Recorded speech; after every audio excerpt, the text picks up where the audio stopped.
If your creative push has helped you, you can help the show by shopping on Amazon.com.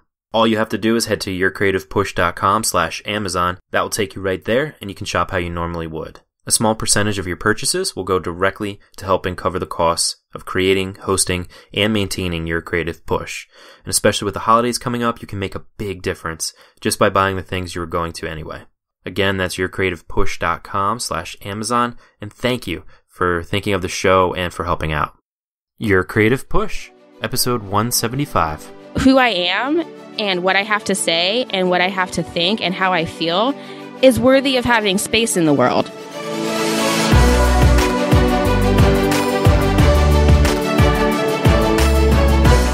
Welcome to Your Creative Push, the podcast that pushes you to pursue your creative passions.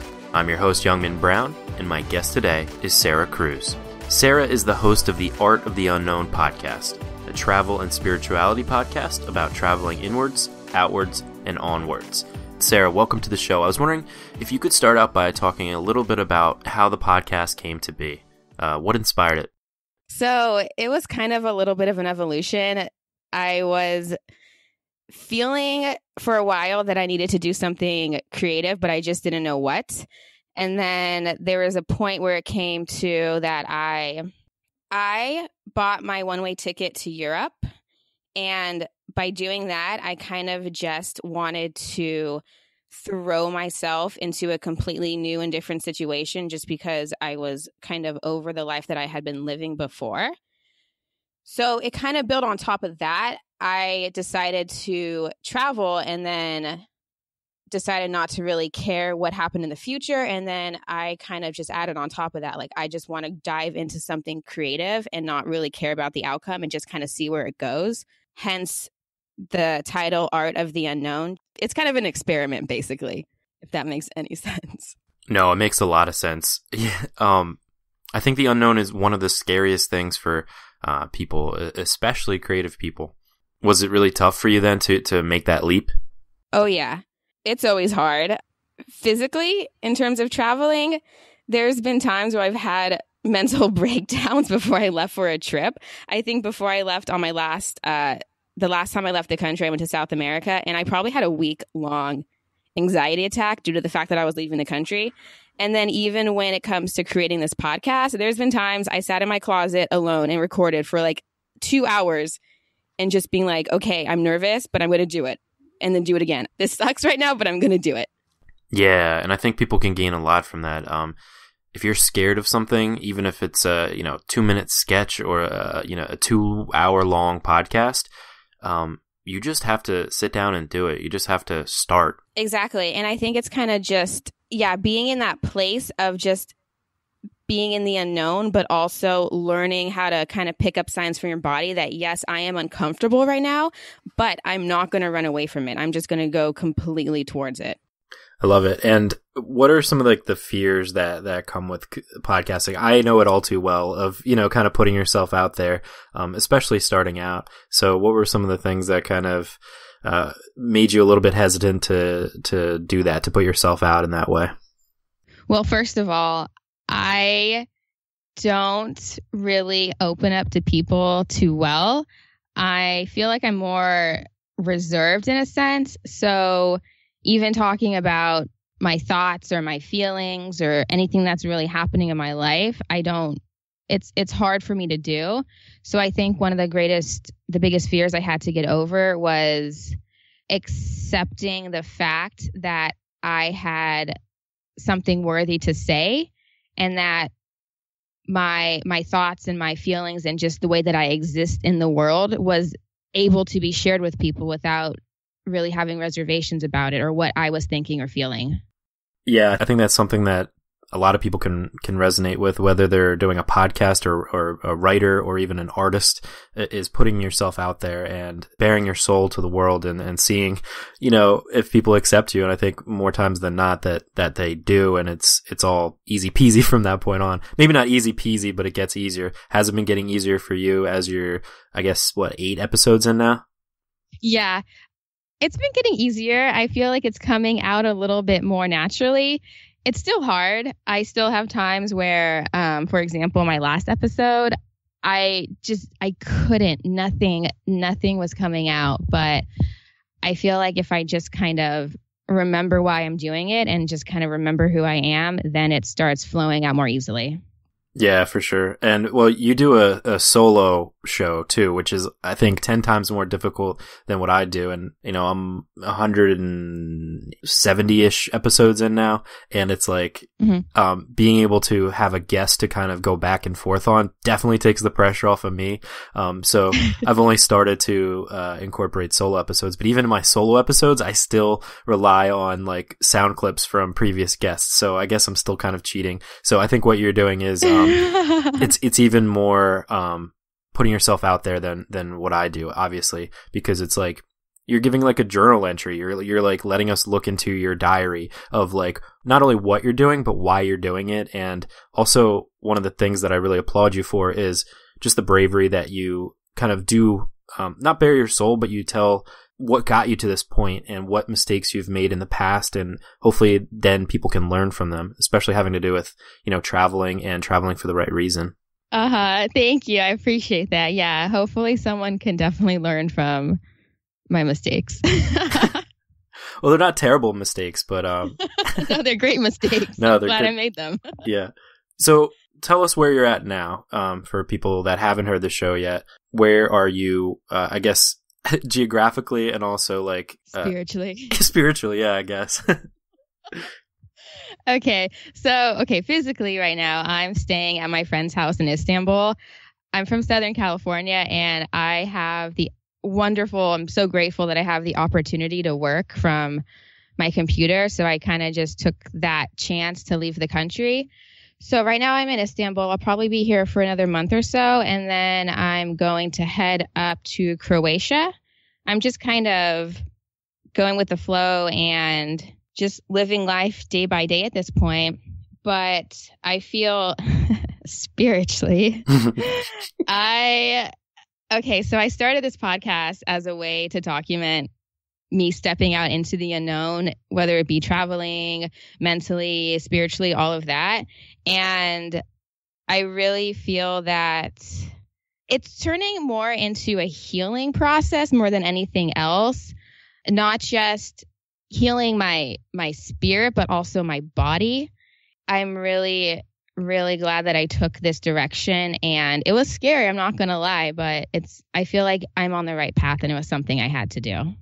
Yeah, and that's kind of the whole point of your podcast, the art of the unknown. It's kind of embracing that fear of the unknown and kind of almost cherishing the unknown, if that makes sense. And I think that's something that a lot of people that are listening are afraid of. It's starting something and not knowing where you're going to end up.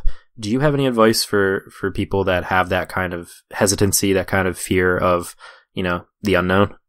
Yeah, I would say it's basically going to come down to the fact that you're either going to do it or you're not. And if you're going to do it, you have to be okay with being uncomfortable. You have to be okay with not necessarily liking how you feel, because every time I kind of step into a different direction of going into the unknown, I kind of become aware of how I feel and why. And then I kind of realize that the pain, not the pain that I'm feeling, but the reason that it's uncomfortable is mostly in my mind, because I've made up reasons as to why I shouldn't do it or why I can't do it. When someone's stepping in that direction, I would recommend becoming aware of the thoughts that are coming up, and then maybe try following them and understanding where they're coming from, because they're not coming from the fact that you're doing something new. I feel like they're deeper than that. There's a different reason behind it. Yeah, so it's almost like a form of self-analysis in that way.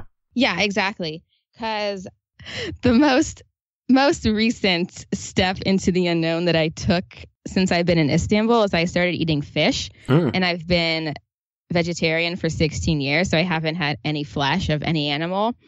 I was kind of realizing that the reason I didn't want to go in that direction and why that was an unknown and why it was scary was because it wasn't because of the eating fish. It was more because of the fact that I had identified myself as a vegetarian for so long, and I felt that by eating the fish, I was losing a part of my identity. And then once I realized that and can kind of not grapple with it, but understand it, then I was able to move on from it. Does that make any sense? Am I just talking? No, it makes total sense. Okay. Like, I think many people can relate with that. Not necessarily being a vegetarian, but we define ourselves by our jobs usually, or we define ourselves by the way our parents brought us up, or the way we were kind of birthed into this world, and the nature versus nurture, like our surroundings kind of shape the way that we become, and we just call ourselves something. We call ourselves, I'm a poker dealer, but like, no, I'm not really a poker dealer at all. Like, that's not who I, Youngman Brown, am. You know what I mean? I'm somebody who wants to express himself, whether it's through writing or podcasting or whatever. And I feel like a lot of times it's really hard to make that leap to just, you want to be something, so you become that, or you don't want to be something else. You don't want to like kind of lose that comfortable kind of cozy blanket that you've been wearing of, calling yourself a vegetarian.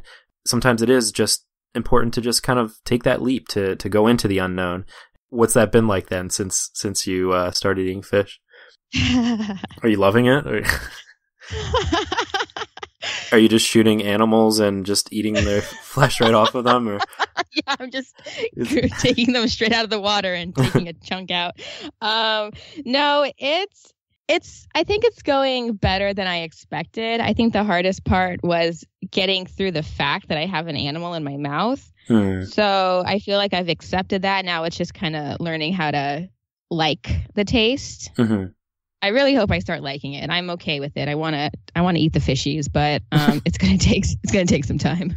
Right. And it's okay if you don't end up liking it too. Like, it's just important to try things out. And I think that can really relate to creativity as well. Even if you have, developed a talent or been, painting for 10 years in a certain style, like, to be able to go into other creative fields too, to dabble and to try other things, even though you define yourself as a fine artist, or you define yourself as a cartoonist, or you define yourself as a musician who writes classical or plays classical music.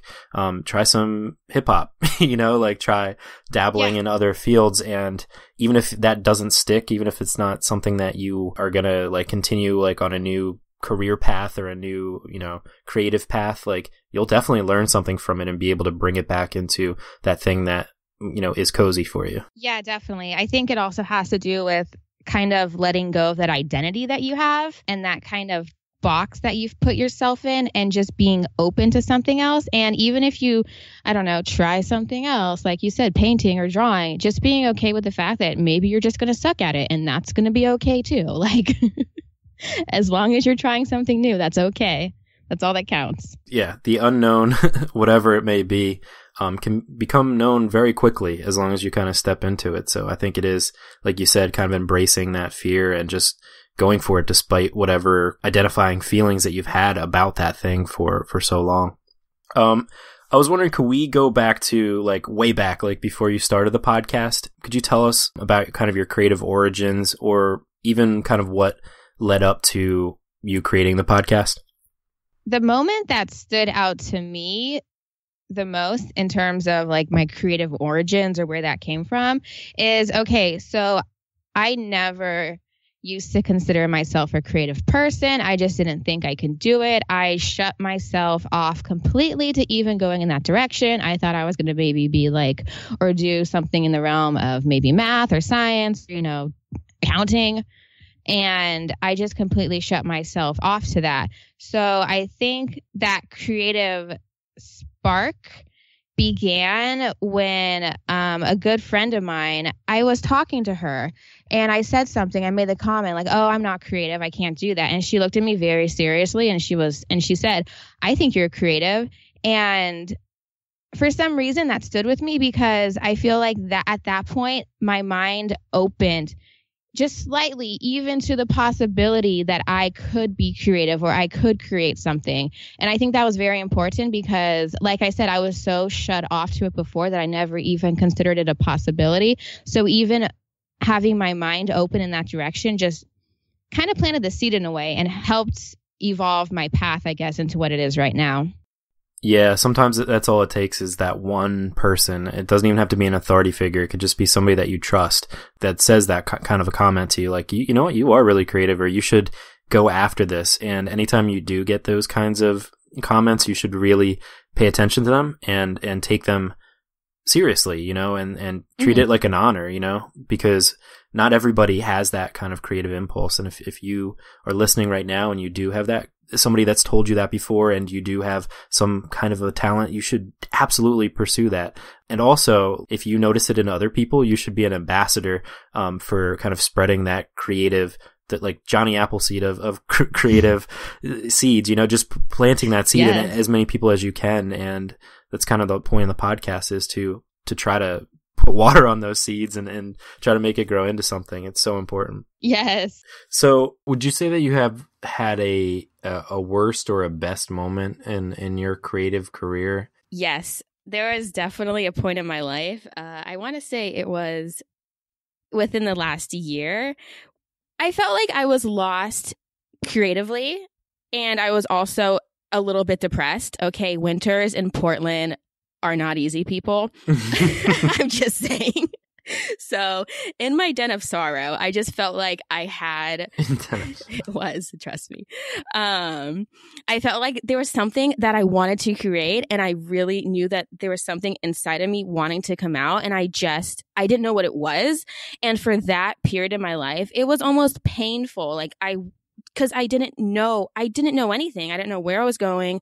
I didn't know really who I was in a sense, but I want to say that was probably the worst part of my life, is just having something that's inside of you and not knowing, because I see all these other people creating things that feels like they've been doing for a while. And here I am, can barely even draw or paint and like do anything of the sort that I thought was creative. So I felt kind of stuck, but also kind of an outsider.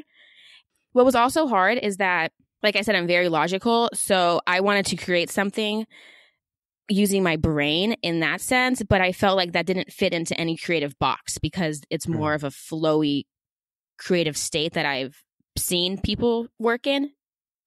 Yeah, and when you have that type of thing where you don't know exactly what direction you want to go in, but you know you want to go in some kind of direction, but you're not sure which one, do you have any advice then for what to do, aside from kind of picking up and leaving, you know, relocating?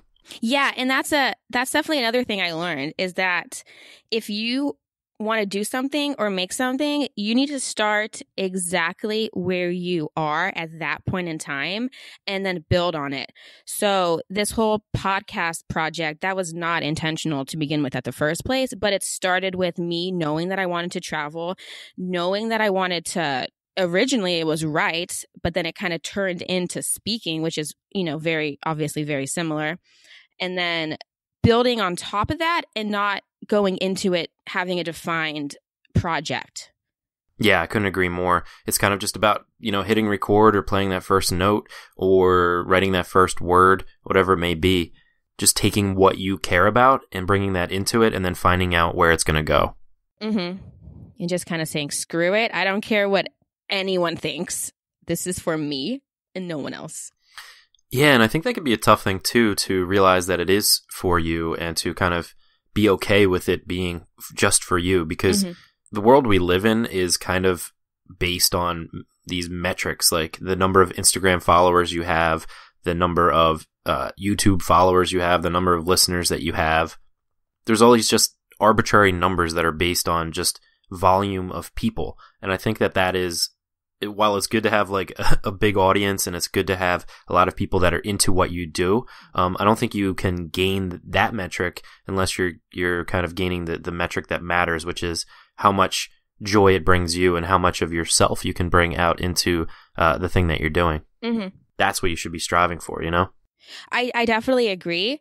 And there's also been times where I was on the flip side of the coin, where I was like, okay, well, if I'm going to make something and I'm going to do something for me, I feel like that's almost a way kind of selfish. Mm-hmm. But then I started to realize that I guess in a way it could be, but at the same time, you are putting something out there into the world for everybody, and your space and what you have to say is worthy of its existence. Yeah, you don't need anybody else's authority to create your own thing. Mm-hmm. And you're right, you don't need anybody else to tell you that, you know, what you care about matters. Exactly. Screw the system. Screw the system. So what does your art, your creativity, your podcast, your traveling, what does that bring to your life?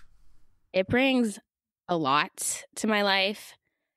I finally feel that I have a sense of purpose. I finally feel that I am making something that I 100% want to make, and it resonates with me.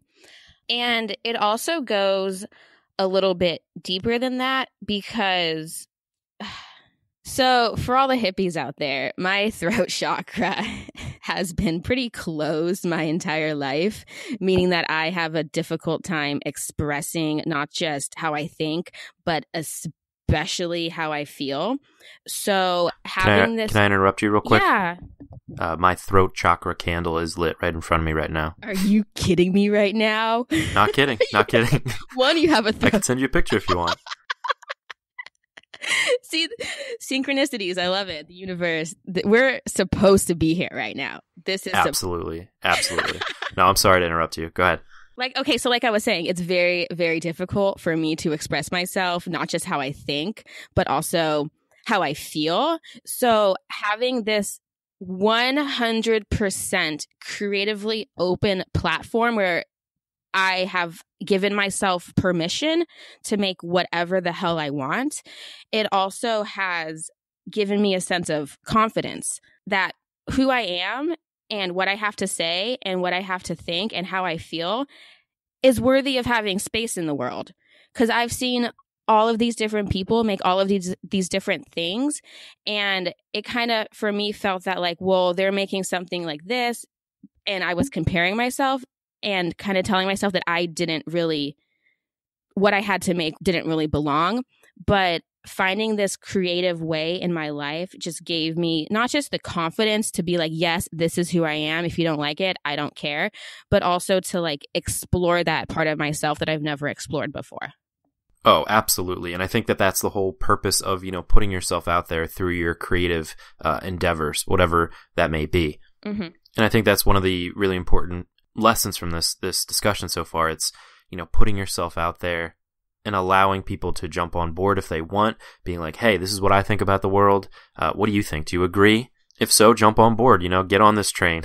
And if not, that's okay too. But just having the confidence to allow that kind of interaction to happen and not being scared of the people that aren't with you. Yes, and also it connects you to people too, realizing that you are not alone in this world and that you think a certain way and even if the majority doesn't think that way, there's going to be people that do, which is also kind of helps to, move you along in your creative process as well, I think. Absolutely. It's so important to allow for those connections to happen, allow for that inspiration to happen. Mm-hmm. Speaking of inspiration, do you have anything that you draw inspiration from and that maybe we could too? Yeah. So one of my favorite authors and speakers is Elizabeth Gilbert. She wrote Eat, Pray, Love, I'm sure everyone knows what that is. But yeah, just watching her on YouTube, I can do that forever. She goes really in depth into the creative process, and she's very self-aware, and she understands herself and how she expresses herself to the world. So I would say her book, which is Big Magic, is really good. It's pretty much about the creative process. Then she has a YouTube, or not a YouTube channel, but a podcast as well, called the same thing, Big Magic, where she basically talks to people who are starting out and kind of tries to understand what their fears are and kind of gives them a little bit direction on where to go, which I thought was really cool. Because when I was, a lost creative soul, that's what I was listening to a lot. And I think she's very, very inspirational. I love Liz Gilbert. She is a proponent of magic. Her book, Big Magic, is awesome, but I've had a couple episodes about magic as well. I am definitely on board with most everything that she says about creativity, so a great resource. Oh man, Sarah, it is time for the final push, and that is where I ask you to reach through the microphone and grab the shoulder of one of the listeners that you've already really inspired today, and just give them your best words of advice and really push them to pursue their creative passions. I would just have to say that it's going to come down to two things. Either you're going to go in the direction that you want to go, or you're just going to stay stuck and probably stay there forever. So what I would have to say is that there's no other way to get things done than to just do them. And you have to accept the fact that you're going to be scared. You're going to be uncomfortable. You might not even like where you're at for a while, but don't lose sight of the bigger picture. And sometimes the bigger picture is that I feel like a lot of people put a lot of pressure on creating something physically. But what I've recently learned is that the life that I'm building in itself, I feel, is an artistic platform. And you know what? You are where you need to be for a reason. Maybe you need to go down a certain path that is not your ultimate creative pursuit, but until you go down that path and you figure that out, you're not going to get to where you want to be. So it's also kind of, in a way, being able to try different things for the sole reason that you need to try it and you need to get what you need to get out of it, and then you need to move on from it. Absolutely. And it all goes back to that kind of original theme we've been talking about of just kind of starting without too much of a end goal in mind, because if you have that specific end goal in mind, it can limit the direction that you go. It can limit the many different branches that you could go out on. And I do agree that your lifestyle is an artistic form in itself. That's kind of the reason that we connected, and I really appreciate what you do, what you're doing. I think it's super brave and super awesome, and I really appreciate you coming on the show today and for giving us that push. Thank you for having me. I really, really enjoy talking to you, and I just love your creative spirit. And yeah, thank you. Of course. And you can find Sarah on artoftheunknownpodcast.com. On Instagram, she is artoftheunknown.podcast. You can find the podcast on iTunes and everywhere else that podcasts are available. And we'll have that all linked up at yourcreativepush.com/175. Sarah, thanks again. Thank you. I thank you to Sarah for coming on the show. The show came at a great time because I am just obsessed with travel right now. I just got back from a wedding in Mexico, and it did so much for my spirit. It did so much for my just resetting me, and just not only for taking time off of work and of the podcast and just having a break from all of that, but also just getting out of the United States and being in a really beautiful place and seeing new things. We talk about it a lot on the podcast about how travel is so important to your creative kind of muscle, to your inspiration, and to so much of what goes into what you believe and what you put out in your art, whatever your art is. And I think a lot of times financially and time-wise, you just don't have that. You know, you don't have the time, you don't have the money to go travel, but it's really important to try to find it anyway, to try to make it work, to just schedule a trip, 6 months from now to give yourself something to look forward to. It doesn't have to be moving out of the country forever or indefinitely like Sarah is doing, but I think it is so important to just get out. And you don't have to get on a plane. You can get in your car. You can even get on your bike and just explore things within a 10-mile radius of you that you've never seen before. Just getting those new experiences is so important. But that is all I've got for you today. Hopefully you were inspired to go and get your work done. So go and get it done. I hope you had a wonderful Thanksgiving. I just want to say thank you to those of you who did your Black Friday shopping on Amazon.com by going to yourcreativepush.com/Amazon. I am very surprised and thankful for you using that resource to help to support the show. I've been running those ads since last week, and that money is going directly towards helping to host and helping to pay for all the expenses that go into the podcast, which are more than you might think. So I really do appreciate that. If you haven't yet or you want to, anytime you want to shop on Amazon.com, just go to yourcreativepush.com/Amazon. It will take you right there, and you can proceed as normal and really help out the show. So I really do appreciate that. But we will be here for you on Thursday if you need the push again. But until then, go get some amazing work done. I love you all, and we will see you then. Bye.